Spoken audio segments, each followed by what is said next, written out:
So if you haven't heard, there's a new character in the Harbor Freight cinematic universe, the Predator 224. We picked one up a couple days ago. These only came out 3 or 4 days ago as of today. So definitely brand spanking new. And we're going to compare it to the Predator 212 because there's been a lot of talk about the 224 on the forums and the Facebook groups. Some people like it, some people think it's not worth the price increase. So we're going to kind of do some real world testing and see what the advantages are to maybe picking this over the 212. In terms of where the Predator 224 falls in the Harbor Freight lineup, it's between the 212 and 301. It's basically a stroked Predator. But as you'll see later, we're going to get into these and kind of look at the differences and point you guys to some resources for some more in-depth measurements and specs and things like that. So what we're going to do to test these is we're going to mount each of them in their stock configuration to our Go Power Sports Rascal mini bike, same gearing and everything, and we're going to do some tests, average them all out, and kind of just get the numbers and look and see if it is worth it to pick this over this. First, we're going to compare the specifications between these two engines. Gone are the days of the $99 coupon for these 212s. Now it's either going to cost you $129 or $149 for a 212. The 224 costs $189, so that's a $40 increase, and we're here to find out if that $40 is worth it. So first of all, the horsepower numbers. The 212 is rated at 6.5 horsepower, and the 224 is only rated at 6.6, which is a very small increase, but the main increase comes in torque. The 212 is rated for maximum torque of 8.1 foot-pounds at 2,500 RPM, while the 224 is rated at 10.23 foot-pounds at 2,600 RPM. So, you know, that's a 2 pound-foot increase when you're only making 8 pound-feet. So that's a 25% increase, which is actually pretty great. Another thing is the maximum RPM rating, which, I mean, I guess we're all gonna exceed, but for the 212, it is 3,600 RPM, and for the 224, it is 3,750 RPM. So there's a little bit of an increase there just for its rating, which, you know, is a good sign. So the main difference in this engine is that the block is pretty much exactly the same. The difference is that the 224 has a longer stroke. So the bore on both of these is 70 millimeters, but the stroke on the 212 is 55 millimeters, while the stroke on the 224 is 58 millimeters. The main difference between these two engines is in the stroke. So the blocks on these two engines are pretty similar. It is noted that the 224 has a reinforced block, so we're going to go through it, show the block, see what's different and reinforced about it. The bore on these two engines is both 70 millimeters, so the size of your piston is going to be the same, but the strokes are different. So the 212 has a 55 millimeter stroke, and the 224 has a 58 millimeter stroke. So you're getting that extra stroke for that extra $40, as well as a reinforced block. So stroker kits can cost anywhere from like $100 to $180. So for $40, if you're getting basically a stroker kit, we're gonna have to see if this thing's worth it. All right, enough talk, let's open these things up. You all have seen a 212 before, I'm pretty sure, but we'll unbox it anyways. Right.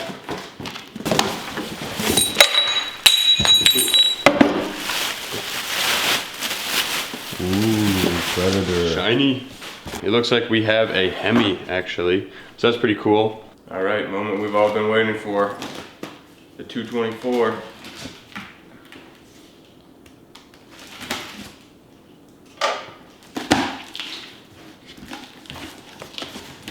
Christmas. So it comes with a little owner's manual, safety instructions, and it looks like you get some gasket and some carb jets here. So that's pretty neat. The stock 212 did not come with that. All right. Let's see what we got. All right, time to pull the bag off of this thing. Wow. Cat's out of the bag. Everyone knows the red, that adds power, the red paint, so. It definitely looks nicer. It definitely looks like it's a higher performance version of that. Yeah. And it's not just the red paint. You know, it definitely looks cooler. And it even comes with this little funnel. Yeah. So that's cool.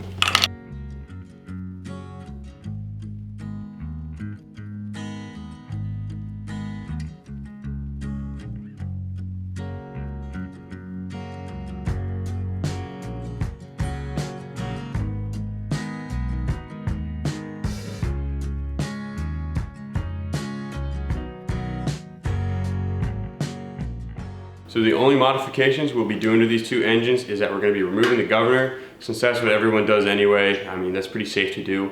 We don't want to touch the carbs or the exhaust on these engines, because if we start changing carbs, then we got to tune the jets and have everything perfect, and we don't want to introduce more variables. We want to just make this a very straightforward test, show you what the stock does against stock. So first we're going to take the gas tanks off of these.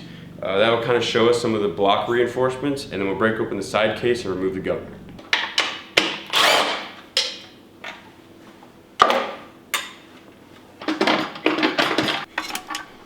Alright, there goes the gas tank. So, normal Predator looks as all of them do. Going to remove the governor arm first. So this will slide, now we can move this around and get it out of the way of the governor gear.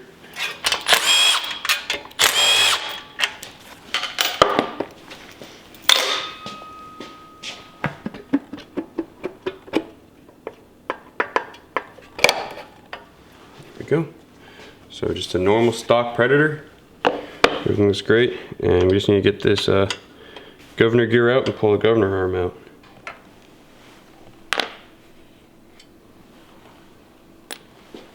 Same thing on this one. We're gonna take the gas tank off first. And here you can see some of the reinforcements on this block. Kind of similar to what Tillotson has, so it's kind of cool. You can definitely tell they put a little more thought into the design here. Rubber pull handle instead of plastic, and it's got this stopper. It's got a bigger pull cover. Seems a little beefier. They have these like cable ties right here, kind of nice. Same output shaft and everything. So we got to take the governor out on this one too, and then we'll compare the two.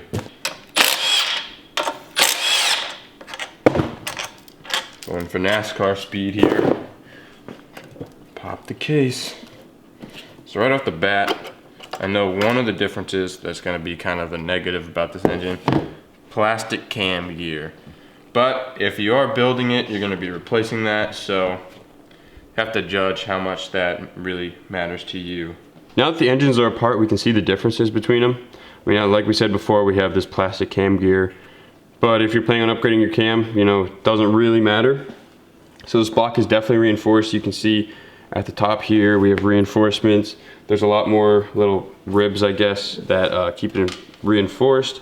You know, the bottom has them, the sides have them, the top has it. So it does look like a stronger block. Other than that, you know, it's pretty similar. We're setting up our top throttle plate right now. This is from Go Power Sports, and as well as the bike we're gonna put this on is also from Go Power Sports. So if you see anything you like, make sure to check out the links in the description. But once this is wrapped up, we can get to installing it on the mini bike. So we got our 10W30. We'll fill these guys up, break them in a little bit, change the oil, just the normal operation.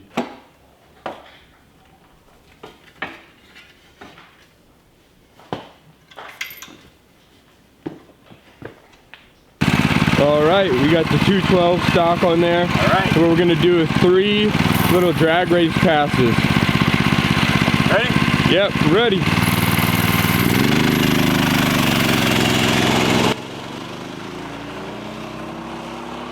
orange cone is the stock right there.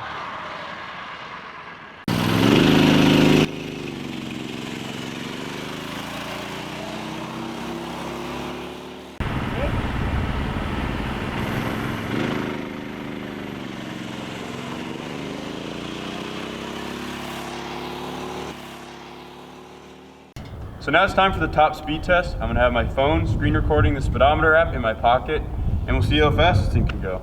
So it has stock valve springs and stock everything else, so it shouldn't be too fast, but we'll see what it does.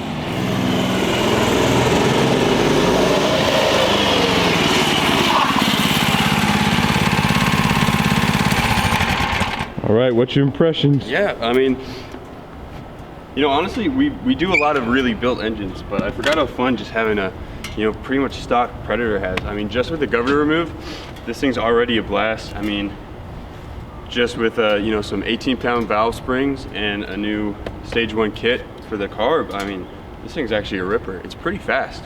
The top speeds we're hitting were, you know, around like 40 miles an hour, so that's actually a lot better than I was expecting. So what also helps is that this Rascal frame is really light, so you know, it's pretty nimble, it goes pretty fast, it speeds up, or it's got some good acceleration.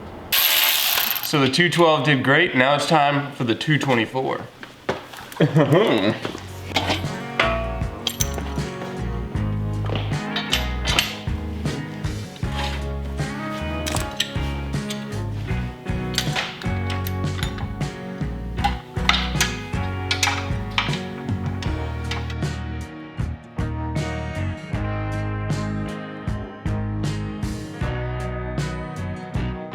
So we got the 224 on here. It looks really cool actually with the red.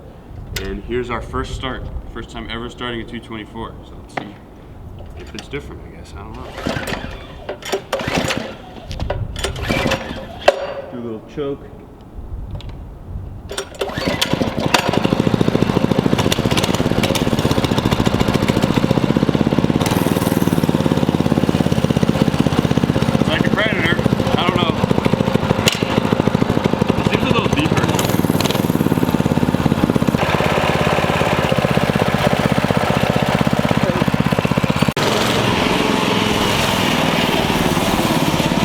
Alright, now it's time for the same test but with the 224.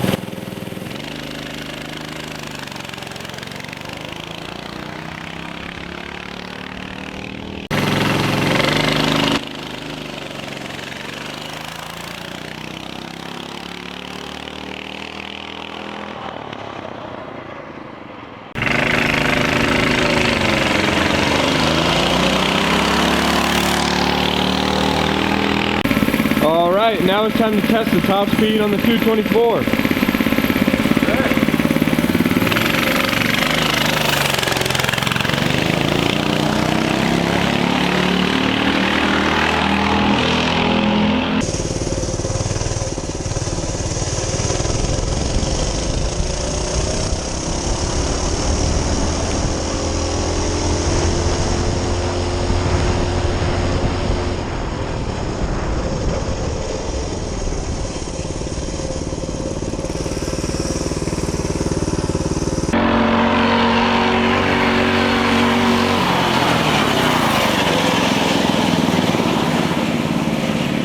After driving the Rascal with the 224 on it, I gotta say I'm actually pretty impressed with this little motor. You know, it's only 12 cc's bigger than the 212, but I actually did feel more torque, and it kind of, you know, the engine thumped harder, it pushed harder, we accelerated faster. I feel like it might even have had a little bit more top speed because it had some more torque, but I'm surprised. I actually felt the difference, so it's pretty great. We'll have to see what the drag times are and we'll get some comparisons. So we got all our numbers crunched, we got everything recorded, so now we can really compare the 212 and the 224. So we're gonna start with the drag race. It was a 260-foot drag race, which allowed us to get some pretty good speed going. And the average time for the drag race for the 212, we did 3 runs, was 7.71 seconds, while the average time for the 224 was 7.35 seconds. And that is a 4.7% increase for the 224, which is actually pretty good, you know, just stock motor versus stock motor. So for the top speed, for the 212, our fastest top speed was 40 miles an hour with an average of 39.3 miles an hour for 3 runs. And for the 224, our fastest time was a 42 mile an hour run with an average of 40.3 miles an hour.